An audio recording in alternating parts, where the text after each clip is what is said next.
ଆରେ 9ଟା ବାଜିଲାଣି ପରା, ଶୋଇଛୁ କଣ, ଉଠିବୁନି କି? କାଲି ସକାଳେ ଯେତେଳେ ବୋହୂ ହେଇ ପର ଘରକୁ ଯିବୁ, ସେଠି ଏତେବେଳ ଯାଏ ଶୋଇଲେ ଚିଆଁ ଦେଇ ଘରୁ ବିଦା କରି ଦେବେ ଯେ ଅଖା ଧୋଉଥିବୁ ଗୁଣ ଗାଉଥିବୁ। ଏମିତି ସକାଳ ପହରୁ ଘର ଘର ହେଉଥିଲେ ସୁଲୋଚନ। କାଇଁ ଗୋଟେ ରାଉ ରାଉ ହଉଚ ଏକାବେଳେ କହି ଉଠିଲେ ସୁବୋଧ ବାବୁ ଆଉ ଝିଅ ମୟୂର। ହଁ ବାପ ଝିଅଙ୍କ ପାଇଁ ତ ମୁଁ ଖୁଣ୍ଟା ହେଇଛି।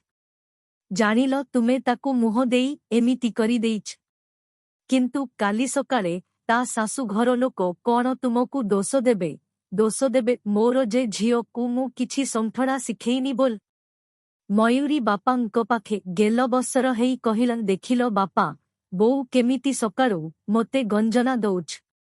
ସୁବୋଧ ବାବୁ ଝିଅକୁ ସ୍ନେହରେ କୋଳେଇ ଧରି କହିଲେ, ଦେଖିବ ସୁଲୋଚନା, ଆମ ଝିଅକୁ ତା ଶାଶୁ ଘରେ ମୁଣ୍ଡରେ ବସେଇବ। ମୋ ଝିଅ ତ ଝିଅ ନୁହେଁ, ସୁନା ମୁଣ୍ଡାଟି। ରୂପରେ, ଗୁଣରେ, ଶିକ୍ଷା, ସଂସ୍କାର ଆମ ଝିଅର ତୁଳନା ଅଦ୍ବୈ। ଝିଅର ସୁଖ ତୁମ ଆଖିରେ ଯାଉନି ଯେ ତା ସାଙ୍ଗରେ ସବୁବେଳେ ଲାଗୁଛ। ଝିଅ ଯେତେବେଳେ କାଲି ସକାଳେ ନଥିବ ସେତେବେଳେ ଭାବୁଥିବ। ସୁଲୋଚନାଙ୍କ ଆଖି ଜକେଇ ଆସିଲା। ଝିଅ ମୁଣ୍ଡରେ ହାତ ବୁଲେଇ କୋହଭରା କଣ୍ଠରେ କହିଲେ, ତୁମେ ତ ବାପା ମା ମନ କଥା ତୁମେ କାହୁଁ ବୁଝିବ। ମା ହେଇ 10 ମାସ 10 ଦିନ ଗର୍ଭରେ ଧରି ମୁଁ ତାକୁ ଜନ୍ମ ଦେଇଛି। ମା ହେଇ ଝିଅକୁ ପର ଘରକୁ ପଠେଇବାର ବେଦନା ତୁମେ ବୁଝିପାରିବନି। ହେଲେ ଏ ପ୍ରଥାର ନିୟମକୁ ପ୍ରତ୍ୟେକ ମାକୁ କରିବାକୁ ପଡ଼େ।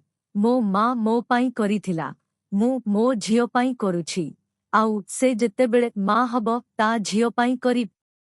ଏଇଟା ମାର କର୍ତ୍ତବ୍ୟ। ଆଉ ଗୋଟେ ମା ପାଇଁ ସମୟର ନିଷ୍ଠୁର ପ୍ରହାର। ଏତିକି କହି କାନ୍ଦି ଉଠିଲେ ସୁଲୋଚନା ଦେବ। ଓହୋ ବାପା ତମେ ବି। ତୁଚ୍ଛାଟାରେ ବୋଉକୁ କନ୍ଦେଇ ଦେଲ। ବୋଉକୁ ଜାବୁଡ଼ି ଧରି ବୋଉର ଲୁହ ପୋଛିଦେଲା ମୟୂର। ସୁବୋଧ ବାବୁ ଟିକେ ବ୍ୟଙ୍ଗଠାଣିରେ କହି ଉଠିଲେ, ଆରେ ହେ ତୁ ତ ବଡ଼ଦଳ ବଦଳୁଅଛ। ସାଙ୍ଗେ ସାଙ୍ଗେ ତୋ ବୋଉ ପଟେ ହେଇଗଲ। ଦି ଜଣଙ୍କୁ ପାଖକୁ ଆଣି ମୟୂରୀ କହିଲା, ନା ମୁଁ ତମର, ନା ତାର, ମୁଁ ତ ତମ ଦି ଜଣକର। ହସି ଉଠିଲେ ସମସ୍ତ। ବାପା ବୋଉଙ୍କୁ ଟିକେ ଗେଲ କରିଦେଇ ମୟୂରୀ କହିଲା, ହଉ ବୋଉ ମୁଁ ଯାଉଛି ଗାଧେଇବାକୁ, ମୋତେ ଭାରି ଭୋକ। ବୋଉ ତୁ ମୋ ପାଇଁ ପଖାଳ ବାଢ଼େ, ମୁଁ ସାଙ୍ଗେ ସାଙ୍ଗେ ଆସୁଛ। ମୟୂରୀ ଗାଧୋଇବା ପାଇଁ ଗଲ।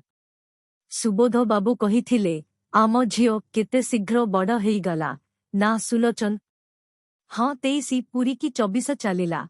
ଆଉ ଦେଖୁନ କାଲି ତାକୁ ଦେଖିବା ପାଇଁ କୁଣିଆ ଆସିବ। ସମୟର ଗତି ସତରେ ଭାରି ତୀବ୍ର।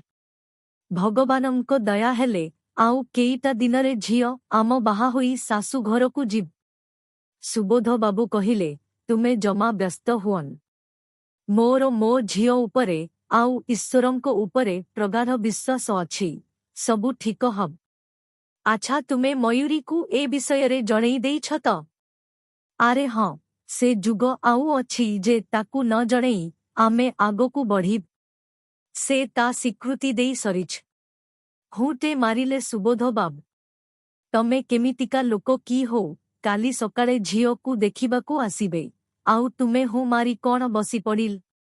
ଉଠ ଉଠ ଆଉ ଯାଅ, କାଲି ପାଇଁ ସବୁ ଆୟୋଜନ କର।